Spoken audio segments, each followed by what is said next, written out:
Hey, yeah. This is a 2018 Dodge Challenger Hellcat.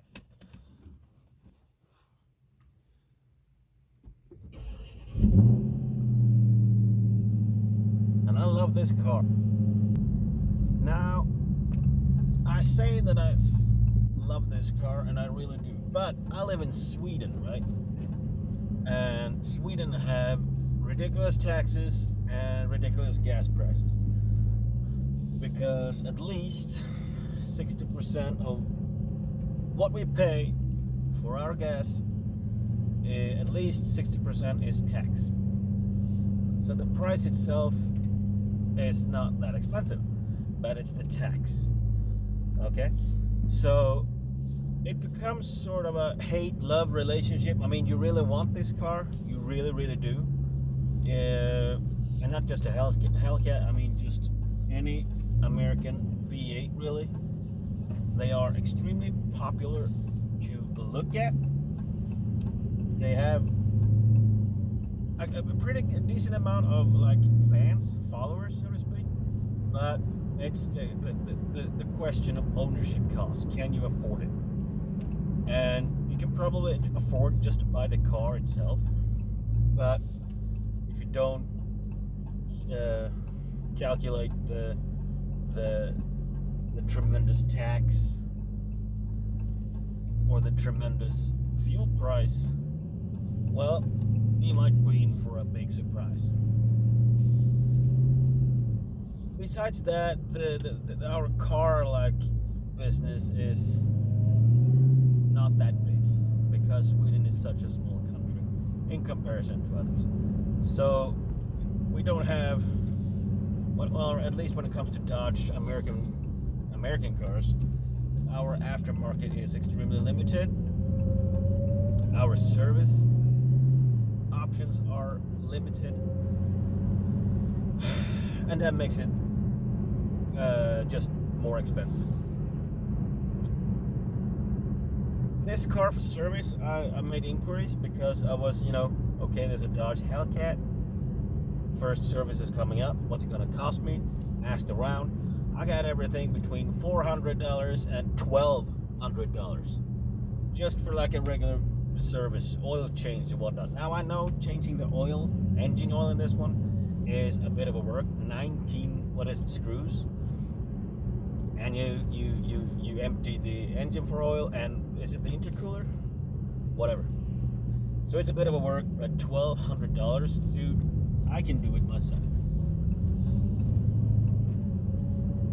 Also, it's easy to love the Hellcat for other reasons. The engine, it's phenomenal, and it's a V8, and it feels stable, it feels sturdy, it feels like it will last forever.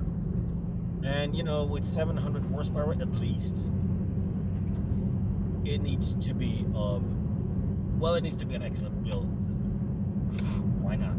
But besides that, just the car itself, I mean, I just love the car just for so much more than the engine. I'm Swedish, right? So I've had Swedish cars and German cars and a French car, but we're not talking about the French cars. And those cars, Swedish cars they feel like quality, right? So does BMW, so does Mercedes. But at least in my experience, there's just so much stuff breaking. And there's never the big stuff, okay? At least not for me. But there's always just tiny electrical components that now you have to switch it. I can't remember. I don't know how many times I had my BMW 528 series, the E39, one from 2000, E39, I believe. I don't know how many times I had to fix some ABS sensor bullshit because the light went on and ABS service. Okay. It's not the brakes themselves, but it's a sensor, some stupid thing. And sure, change it once in a while. I get that. And the part itself was $150, at least back then. But with work, what is it, $250, $300, and you do that like every 2 or 3 months just because it breaks? No, like on a car like that, a premium car like that, you shouldn't have to do that repair that often. And I'm saying per 2-3 months. That sounds like an exaggeration, but I think that I think I'm close to the truth, actually. At least every 3rd month, at least.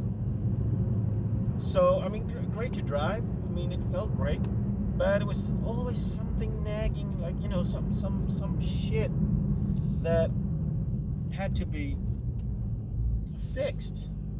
This one, okay, I've had this car for 6 months.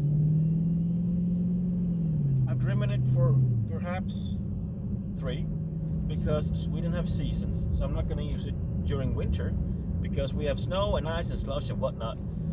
I'm not going to use it. Besides, it's mandatory. It's a requirement to have winter tires, and I don't have winter tires for this car. I never plan on driving it in the winter anyway. No, thank you.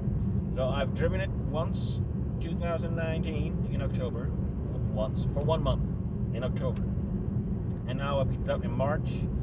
Now it's April, almost May. So I'm driving it for 3 months, almost, and it just feels, I don't know, more sturdy than a BMW, more sturdy than a Volvo even. And that kind of surprises me, because, you know, American plastic, that's what we constantly hear about these cars. Oh, it's just American plastic.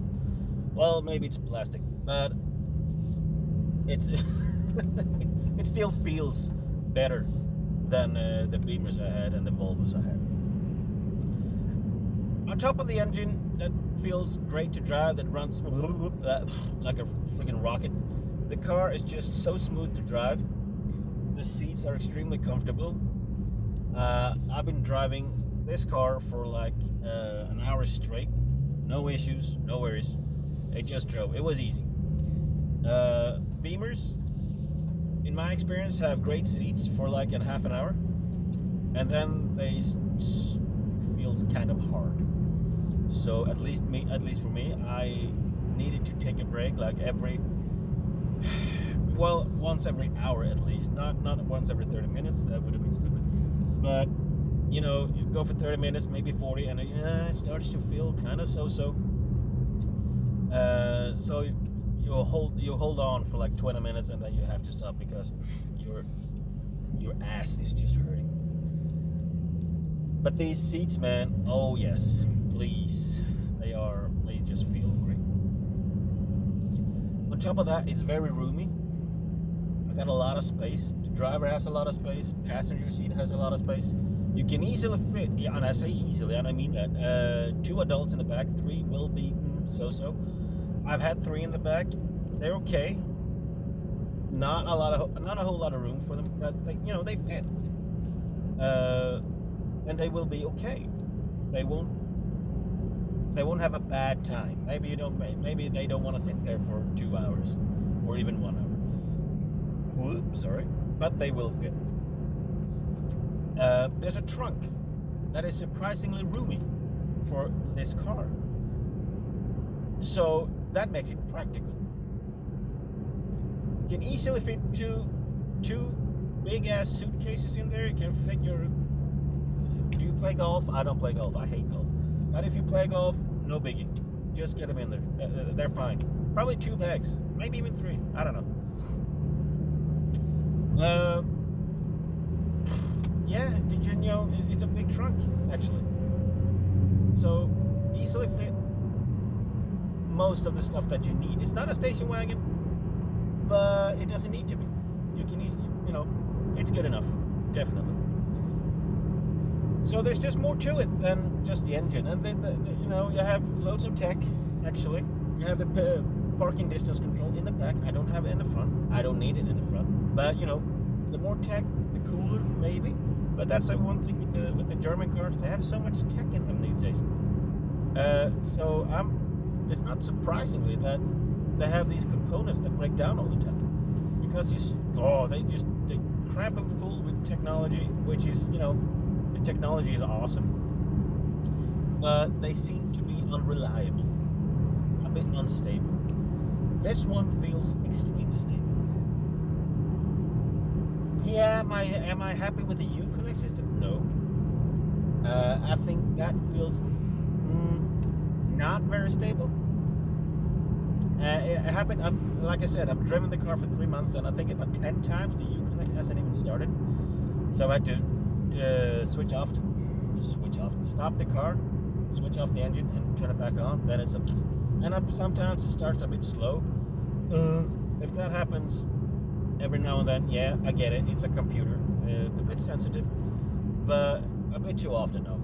It's not the latest version of it, so an update could make it more stable. I have to look on that. So yeah, there's more to it, more to the Hellcat than just the engine itself. But the engine is a big part of it. Now you can treat this car like a muscle car easily. I mean, it is a muscle car, definitely. But it doesn't need to be, right? It doesn't need to be.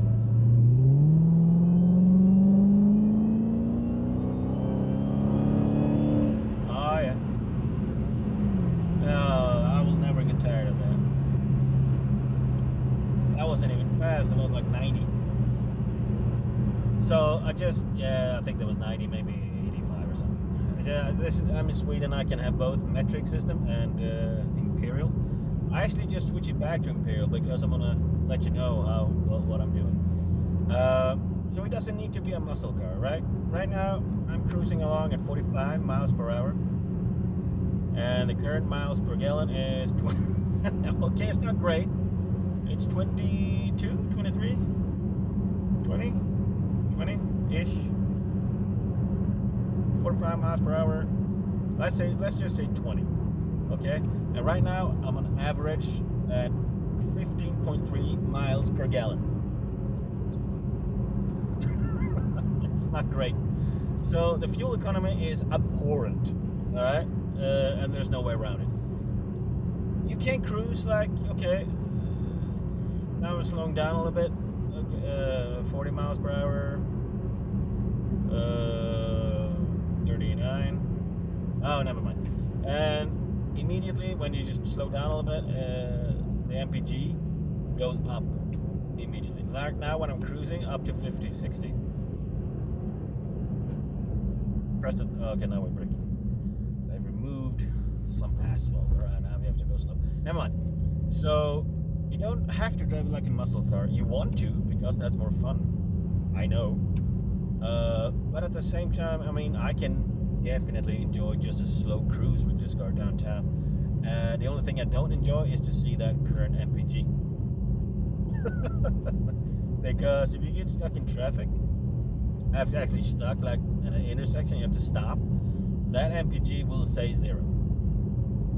You won't get anywhere, and you can almost see the fuel gauge going like down. Okay, and like that is abhorrent and not surprising. Ooh, an RA.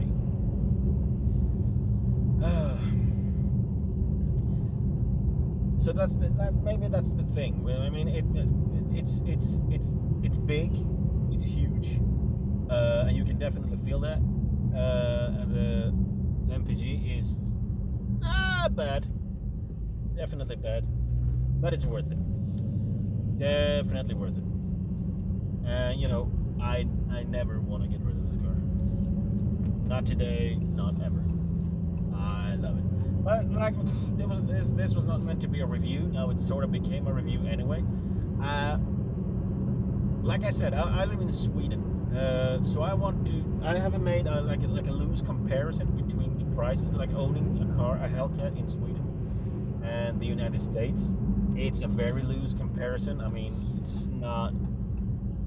I don't know how precise it actually is. I looked up a few numbers, and you know, I do believe they are accurate, but at the same time, I do believe you can find other numbers. So let's just try to make a quick comparison and see if it's more expensive to own a Hellcat in in Sweden than compared to the United States. Now, this is a regular Hellcat. It's not a wide body. It's not a red eye. It's just, I say just like it's just any other car. It's not. The Hellcat is very special, and I love it. But it's not the red eye. It's the well, it must be the first edition Hellcat from 2018. So I'm gonna pull over here and let's talk some numbers. Okay, let's look at a few numbers. Can I? I can. So again, this is a loose comparison. These are the numbers that I found, and I just did this comparison. So it's not like I should have made the comparison when I bought this Hellcat like 6 months ago. I did not, but never mind. Let's go. The price for my 2018 Hellcat was $75,000. No sunroof, leather interior, leather steering wheel, navigation,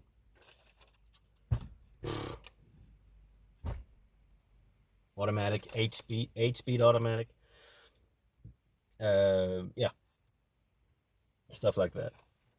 I made a down payment on $19,000, and this gives me a $900 invoice per month. $900 bill per month to the bank. This is with an insurance policy that states that if I lose my job, the bank can cover this costs, my monthly payment for 1 year. That insurance costs $50, something like that. And you might think, yeah, $50, that's not too much, but when we talk about 800 and around $800, $900, then you can feel it, right? So from $850 ish to $900.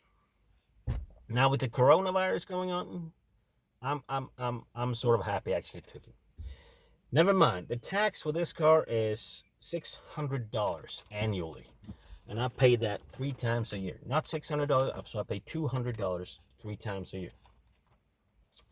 Insurance. This car is so-called half insured, so it does not include bodywork damage. That's my insurance. It is fully insured automatically from the dealership, and that's because it's a 2018, and new cars have this automatic complete coverage or full insurance for 3 years. So it will, from 2021, I will have to start paying that myself if I want bodywork damage coverage, and I do. Now, I say complete coverage or fully insured. It's not. I mean, wildlife accident doesn't happen. I don't believe like flooding's covered if I drive into a canal or something. I don't think that coverage. There are packages for that, but then they cost extra. So depending on the final amount for the insurance, maybe I'll take it, maybe not. We'll see. Fuel prices. So our price this is Sweden, right? So right now it's low. Okay, right now it's low because of the corona. For some, OPEC, Russia, they have something going on there. So the price have dropped significantly. So at the moment, we don't use gallons, but I'm gonna try and speak in gallons per liters or compared to liters and whatnot. Right now, approximately, our price is we pay $6 per gallon. And no, yes, per gallon. So this car is have 18.5 gallon tank. So a full tank would cost approximately $110. Okay, these are $6 is not an accurate figure because, but it's approximately. So approximately $110 for a full tank. Now, if you drive the Hellcat like a muscle car, you do need to refuel at least twice per week. Probably more. I can easily spend a tank of gas on a day. I don't even have to work for it. So if you use it like the muscle car that it actually is in Sweden, you're gonna have to pay the gas, and it's gonna be a lot eventually. It's gonna be a lot wherever you are, but you get the idea. I mean, $110 for a full tank. Holy shit! And now it's low. Now it is very low. Service, I mentioned that. I got these suggestions or answers from different workshops between $400 and $1,200. $400, I'm totally fine with that. $1,200, I feel that's way too much, and I'm not gonna pay for it. It was hard to find what it could cost in the States, but I did find a few examples on around $400. Also find some $600. $600, I think I would be okay with it, maybe, but $400 easy. Right, actually, when I bought this car, it had 2,800 miles on it. I should have said that. And it cost us 75,000. And I should have said what I found, the cars I found in the States. Naturally, of course I should have. Okay, never mind. I'll do that now. I looked up Hellcat in the States right now, and I found with the approximate same amount of mileage, 2,800, between 53,000 and 63,000. That's today. So that's a $10,000 difference. 12 if you want to be precise, but again, these are not precise figures.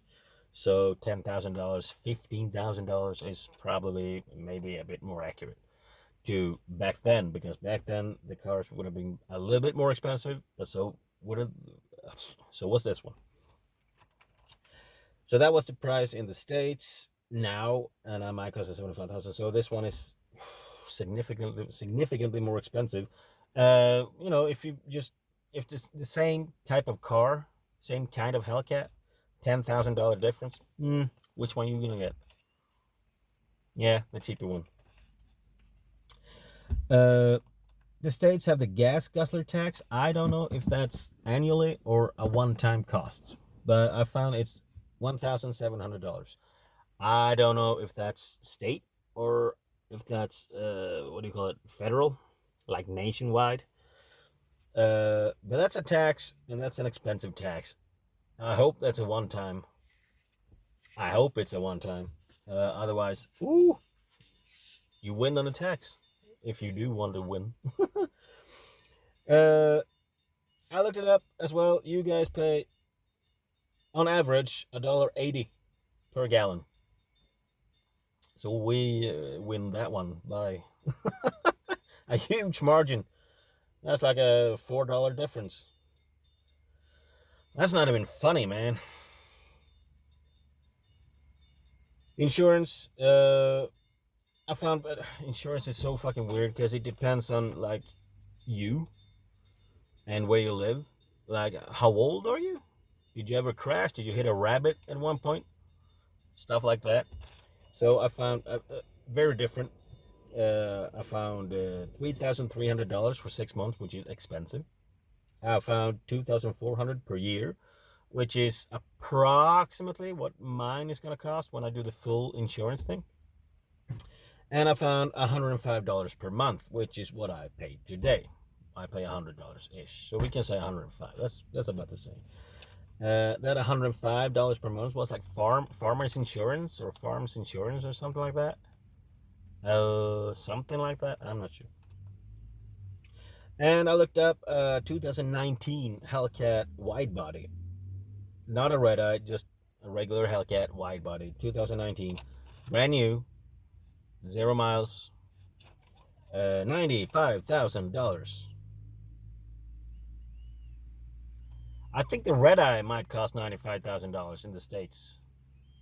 2020 on top of that. So yeah, our American imports are expensive to buy, they are expensive to own, and they are expensive to fuel up, and that it's part of the ownership. But still, that was interesting. Maybe I should have made like a final calculation. Hey, Sweden wins. I don't want to win this, but we do. I'm not sure how Sweden compares to the rest of Europe. No idea. but I can guess that we are more close to each other than compared to the States. Norway, no, not part of the EU, which I don't want to be, by the way. So good on Norway. Shit. Yeah, seatbelt. Ding, ding, ding, ding, ding. Anywho, a bit of information about owning a Hellcat in Sweden and the United States. I hope it's worth something. It's worth something to me, actually. Even though I'm the one. Even though, I mean, of course, it's worth something to me. I was interested in myself. That's why I did it. So now with that, where do I go out? Can I go out that way? I don't know. Fuck it. I'll do the regular way. Anywho. Oh, hello, son. Anywho. Now that we've done that, I'm gonna try to get this video up on YouTube. I am such a YouTube creator. I'm kidding. I have never did any serious YouTube video in my life. But I figured this could be kind of interesting, and it could be, worth something to both me and maybe someone else who might actually come across this. So I hope you enjoyed it. I hope you learned something. By the way, I mean the Hellcat. If you have the money for it, buy the fucking Hellcat. Okay? It's just a wonderful car. It really is. And you're gonna love every minute of it. Except when you're at the fuel gas station. But then again, you're gonna love that as well, because there's somewhat shit. There is somewhat of a satisfying feeling just fueling it up, and just hear when it's full and you hear that click, cling, or something, and you know that the tank is full. Yeah, that feels good, because then you can drive and drive and drive and drive for like 17 minutes, and then you have to stop again. But it's an extremely fun 17 minutes, or a very comfortable at least 17 minutes, and you can do this.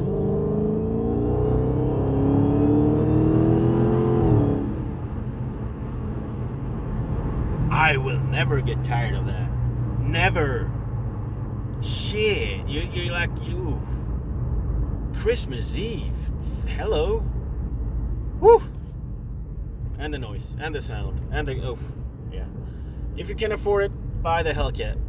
Really. I mean, I'm trying to push you over the threshold. If you're one of those people that, should I buy it? Should I not? Can I afford it? Look it up, find out. But you won't regret it. That's a guarantee. You will not regret getting the Hellcat. If not the Hellcat, just a Challenger. It's a blast to drive. Even the V6 drives phenomenal. It's got 310 horsepower, man. That's good for any car. And you're gonna miss the power, and you're gonna miss the sound, but it still drives like a dream. No joke. All right. What's up, YouTube? What's up, YouTube? Take care, YouTube.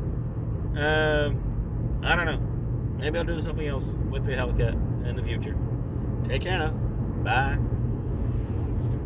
Peace.